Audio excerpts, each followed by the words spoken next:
Welcome to the Wickedly Smart Women podcast, featuring stellar conversations with emerging and established wickedly smart women. Thanks for joining us today as we celebrate women who are committed, care deeply, and have the courage to take action and create conscious change all around the world. Now here's your wickedly smart host, Angel B. Hartwell.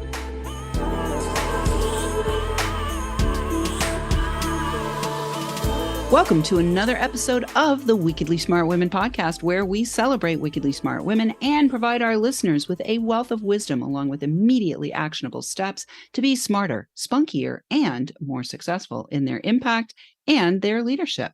This is your host, Angel B. Hartwell, and today we welcome our special guest, Victoria Rader. Victoria is a possibility coach and founder of You to Shine.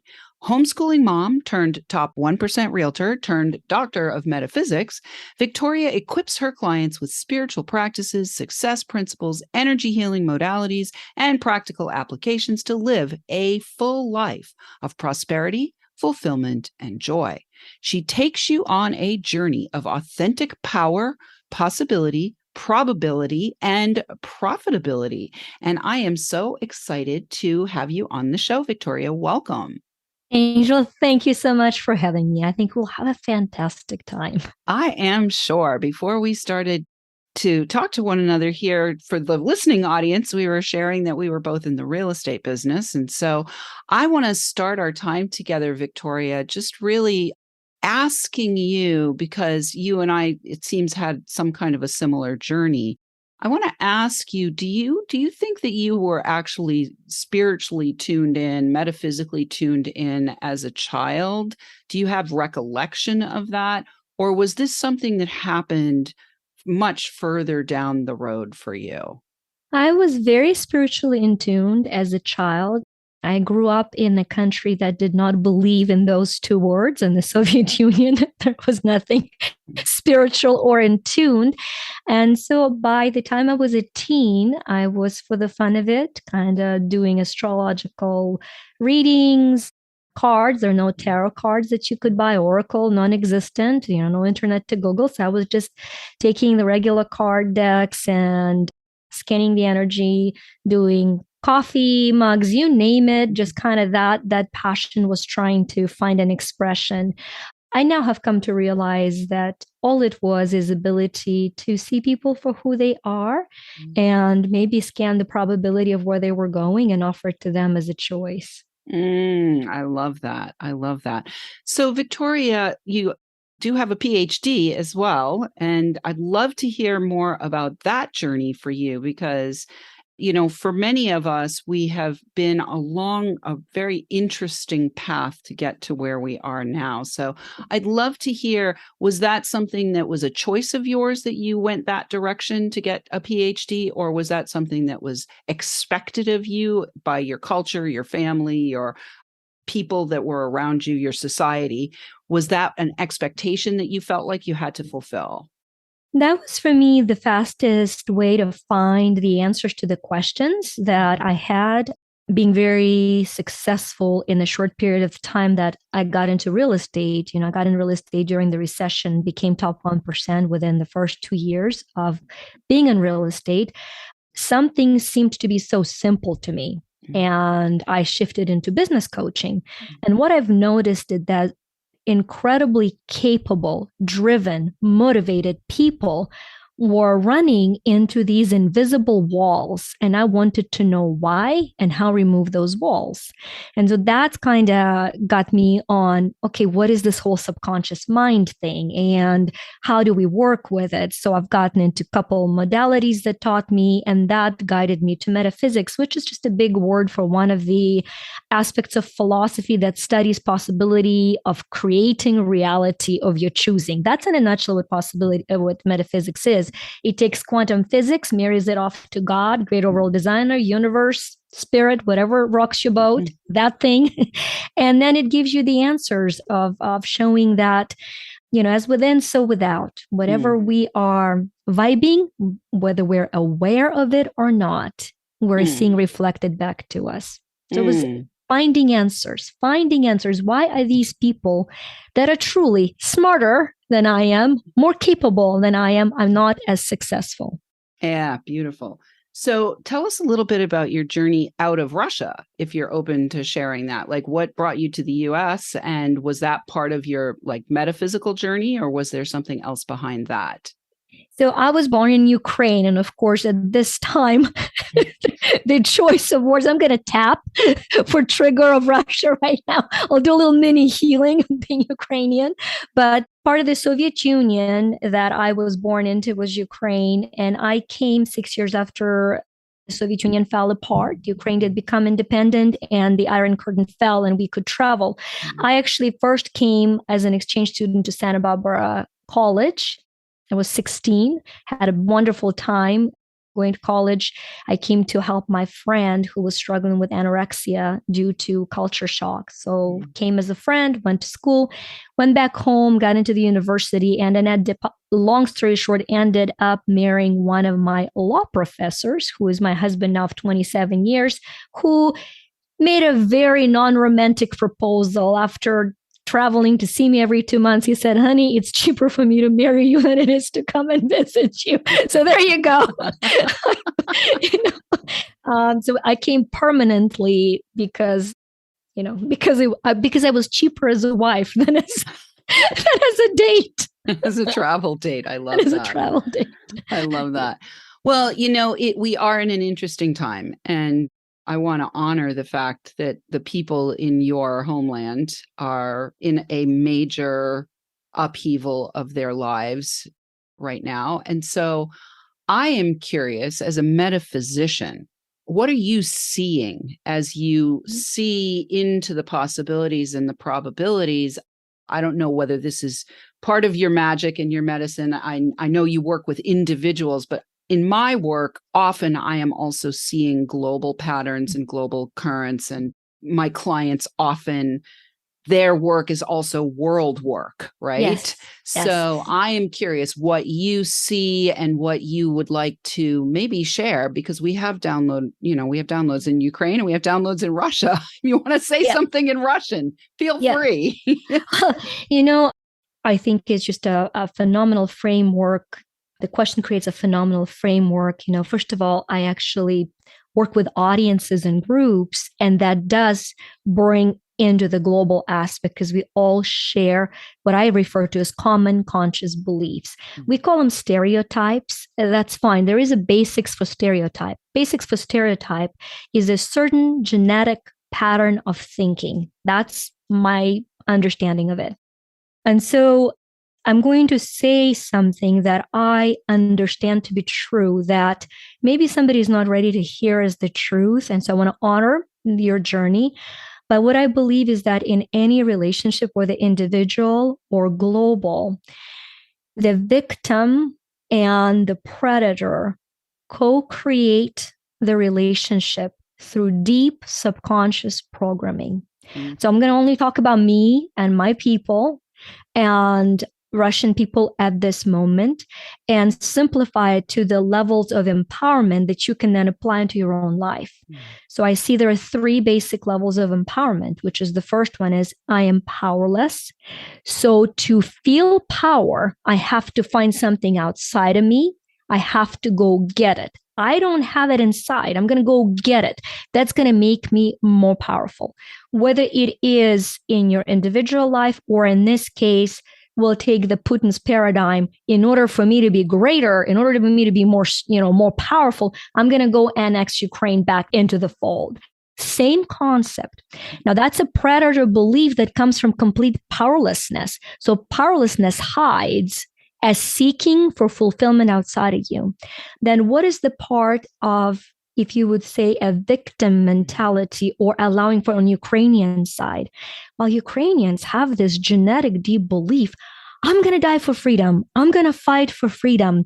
That's the second level of empowerment, which is I'm going to protect what I have. And so you're looking at, I'm going to go get what I don't have, powerlessness. 2, I'm going to protect what I have, which is power hunger. You put the 2 together and you create a very in this case, a very bloody, horrible conflict. And in a nutshell, we as humanity are learning that you do not need to protect what is rightfully yours, which is the power that flows through you. Mm-hmm. And so you go from life happens to me, to life happens for me, to life happens through me. So I can be free without needing to defend it. It's a huge conscious shift that I think we're globally experiencing. Mm-hmm. And in this case, we're watching it, as a very violent conflict. And it's very emotional to me. I've lost family members, my, classmates. And so there's a lot of space for personal healing. And so I'm not saying these things flippantly or, as anything that I don't believe. Yeah. Well, condolences on any losses that you have experienced. And I'm just really grateful that you were willing to go there and answer the question and answer it so beautifully, because, it's true from my experience as well, that there's the victim, perpetrator, rescuer triangle. And the only way to dismantle that is, one of those legs of the triangle has to resolve itself into something other than what it has been running. So from a personal level, Victoria, how are you navigating for yourself and maybe helping your family members as well and relatives to go through the process of healing and transmuting the aspects that you may carry in your lineage?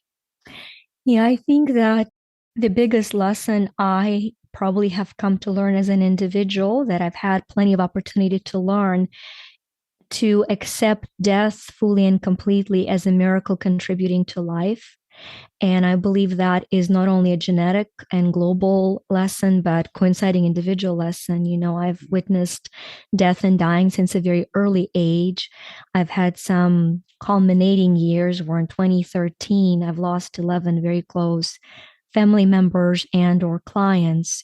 Every month there was a death. And I refer to that year as really understanding the meaning of life and how death frames it. And so I think it's very important as a beginning of healing for all of us to understand the importance, the acceptance, and the miracle of death, and to understand that sometimes healing is death. And it's so important for us as society, because if you look at the biological functioning, because I truly believe that as within, so without. So what's happening in the society also happens within our body. The rejection of death causes our bodies to interfere with the process of apoptosis, which is a cellular death, decay, and dying, and that leads to development of cancer. We're so afraid of death, and we are rejecting it to such a degree that our bodies are disallowing the intercellular death. And so that we fear most, we usher, so I think that's been the greatest healing path for me, to really sit in the concept of death, and then to understand that the grief that comes with it creates an immense space in my heart for the joy of being alive, and just rededicate every breathing moment, instead of where I first found myself with survivor guilt, to say, maybe today I'll live for my client Dawn, who crossed the veil because of stage 4 cancer. Maybe today, and just, yeah. Beautiful. I love it. Well, we are already at the break, Victoria, and I'm sure our listeners around the world are really being opened and activated in new ways by your framing of the whole experience of death and how it can be your informer. That's a line from Carlos Castaneda's work, is let death be your informer. So beautiful. Well, we are at the break. Wickedly Smart Women, we could use your help. And if you are enjoying the show and want us to stay on the air, please consider making a donation at www.wickedlysmartwomen.com. We'd also like to ask you to share with your lovely lady friends who you think might benefit from our content. Help a gal out and let your mothers, sisters, daughters, friends, and colleagues know about the show so we can serve them too. I'm really excited to celebrate that we have listeners who are downloading, rating, and reviewing in 103 countries now, including Ukraine and Russia. So we're going to shout out today to our listeners in Ukraine, in Russia, and in Washington, D.C., where Victoria is. And we will be right back with Victoria Rader.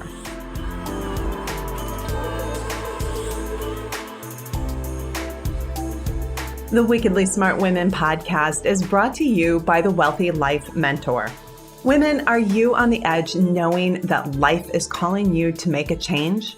Are you ready to be part of the evolution of what it means to be a wickedly smart woman, creating your wealthy life by design? A life that is an extraordinary work of art. Angel B. Hartwell, the Wealthy Life Mentor, is hired by women in transition.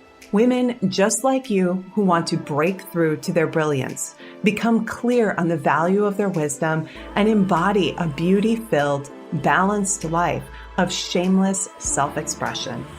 Discover your wealthy life readiness by taking the quiz at quiz.wealthylifementor.com.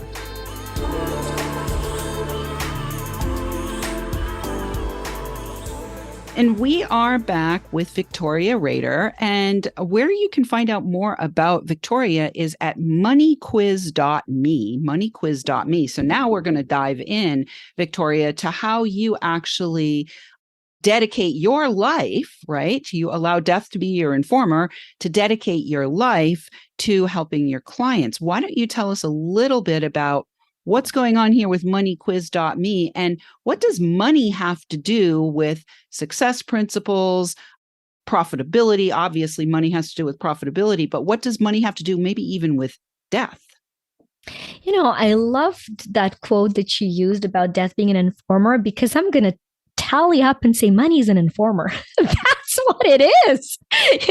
So what does money have to do with our life in general? Pretty much everything, because it informs us about so much, and not the amount of it. Notice, not the amount of it that informs us about anything, but your emotional bond with the money, your ease of working with the money.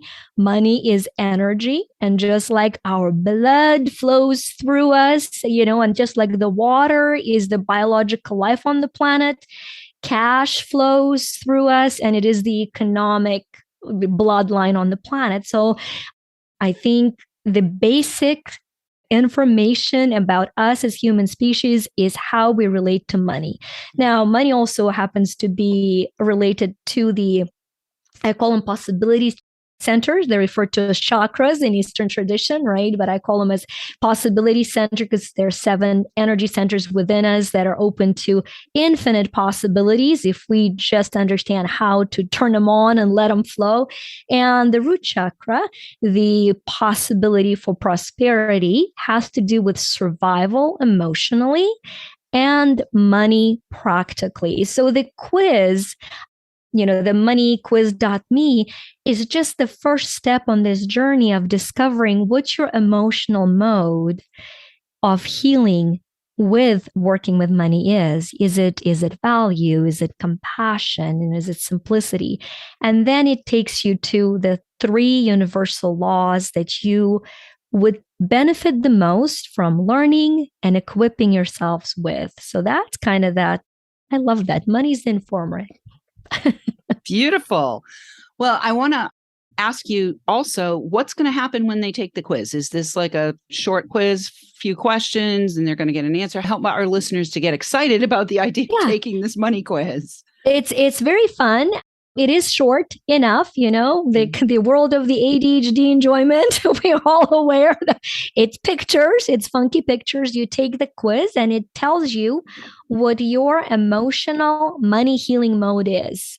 As you understand what your emotional money healing mode is, then it introduces you to the 3 universal laws that by learning about and equipping yourself with, you can start the journey of prosperity while truly being on the journey of spiritual growth and enlightenment, which I believe is one and the same.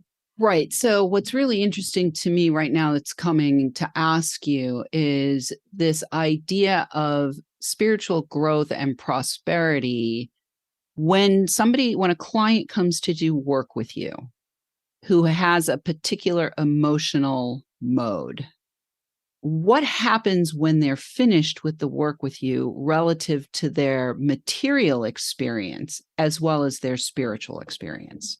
I think the very first step is, I just actually finished the amazing business program I was doing about this very topic, Angel. So I'm not surprised you were guided to ask it at all. And so what we were talking about is that the lack of money is not a problem. A lot of people cannot solve the problems because they are misunderstanding the symptom of a problem for the problem. Oh, that's big. I want you to say that again. Our listeners definitely need to hear that. Yeah. So, if you misunderstand the symptom of the problem for the problem, you cannot solve it. You can temporarily numb it. So if I am sick and I have a fever, I can take Tylenol. I have not healed the cause. I numbed the symptom. And so we are in a society where we are assuming that not having money is the problem. And so we're solving a symptom, and we can temporarily solve it and be like, well, that must have been it.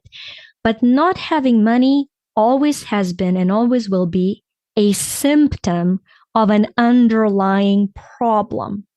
So when we find the underlying problem and we heal/shift that problem, we resolve it, the money as a symptom resolves itself naturally. And it is a huge mindset shift, right? I've come to, years ago, you will have appreciation for that. Years ago, I've just heard so many people talk about mindset. I'm a girl for whom English is the third language, not even second. I sit down and I say, wait a minute, mindset, but it's not set in stone. So it's a set of something. What is a set of? And so I've developed this set of mental faculties that make up your mindset. So when you want to learn to shift your mindset, we're going to look into 6 mental faculties: intuition, imagination, perception, memory, reason, and will. We're going to find which one of the faculties is hiding the problem, solve for that problem, shift the mindset, and then the money resolves. Oh my God, this is so beautiful.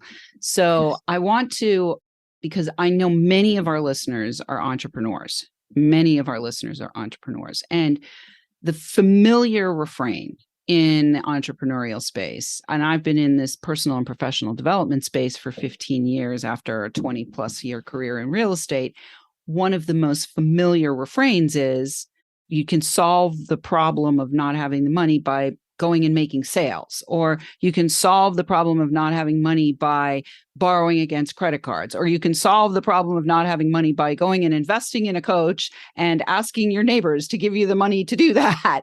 And so I would love to hear what you, and those are all numbing. They're all numbing. So I want our listeners to hear that. If you are on, one of the things I talk about myself with clients and so forth is being on credit card life support. If your business is on credit card life support, you know it, right? You know it. So I would highly recommend that they take the moneyquiz.me and get into your queue to have some conversations with you. I'd love to hear, before we close, and we've only got a few minutes left, a success story that you would like to share about a particular client. And if you could tell us where they were at when they came to you and what has happened as a result of working with you, that would be great. Let me pick the client that 2 of them are actually standing by, and I'm gonna share a very vulnerable success story. How about that? Perfect. Yes, I do have for those who are impressed by numbers, the number 1 business owner in Mozambique is a wonderful client, and we're solving his $430 million business to become a 650. Here we go. If numbers matter, we've settled it. Now the genuine success story to me, my brother. My brother, who because of so many papers fell through. I've been in the US for 27 years. I'm a citizen. My parents are citizen. He is on DACA, renewing his status over and over and over again. It's very hard to get a job, any job. He's a phenomenal author. He writes book after book after book. Anybody who's written books know you don't make money writing books. That's just the hidden fact of money. But, and so he and his wife, he passed path to citizenship. If you marry an American, you become citizen. He falls in love with a Brazilian student 10 years ago. They got married. They have a beautiful baby. They're living on this minimal status with minimal income. They're making very little money, but they are following the basic steps, the basic formula 70-10-10. Live on 70% no matter what you make. And I can tell you, they probably made less than any listener. They go through this for 3 years. And this year, 2022, the hottest real estate market year, they buy their little condo. They close on their little condo on an income that barely qualifies them while having savings, while building business within the minimalistic logistics that they're allowed to do it legally. To me, in another 4 years, because the money cycle is 7 years, in another 4 years, they will be millionaires. They will be interviewed. They will be an overnight success. But the success happened within 3 years of very simple following the strategies in Prosper Me book, the laws, the application, and the discipline. And if anybody's triggered by the word discipline, it's just being a divine disciple of the divine. There we go. Divine disciple. I love that. Well, thank you for sharing that story, Victoria. That was a beautiful story. And, obviously, listeners, Victoria has incredible depth and an incredible number of gifts that she brings to the table. So we're going to definitely encourage you to find out more about her and take the quiz at moneyquiz.me. We also love feedback. So please let us know what you thought of today's show by calling into our listener line, and we'll have that number for you in the show notes. We'll have Victoria's link for you in the show notes. You can also send in questions or guest suggestions to listeners at wickedlysmartwomen.com. We might even give you a shout out on the show. Thanks for tuning in. Keep your ears open. And remember, you are a wonderful woman. Thanks for tuning in, downloading, and listening. Be sure to rate and review Wickedly Smart Women on Apple Podcasts and share with other women who can benefit from today's episode. Wickedly Smart Women is the premier podcast series for informing, activating, and inspiring the leader who carries profound wisdom and knows that now is the time to welcome wealth.